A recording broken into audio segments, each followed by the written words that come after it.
સુરતમાં આ વર્ષે નાની મોટી 1 લાખથી વધુ પ્રતિમાઓનું સ્થાપન કરવામાં આવ્યું છે, ત્યારે મોટા પાયે આયોજન કરનારા આયોજકોએ 10 દિવસ માટે વીમાના પેકેજ પણ લીધા છે। વીમા કન્સલ્ટન્ટ જિગ્નેશભાઈ માધવાણીએ જણાવ્યું હતું કે ગયા વર્ષની સરખામણીમાં આ વખતે પ્રીમિયમના દરમાં વધારો થયો છે।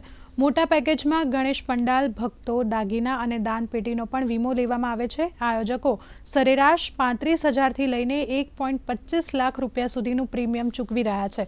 વીમા કન્સલ્ટન્ટ જિગ્નેશભાઈએ જણાવ્યું હતું કે વીમા કવચ માત્ર ચોરી કે આગ પૂરતું જ સીમિત નથી, પરંતુ ભક્તો અને સ્વયંસેવકો માટે અકસ્માત, નાસભાગ, ઈજા કે મૃત્યુ જેવી પરિસ્થિતિમાં પણ સુરક્ષા પ્રદાન કરે છે।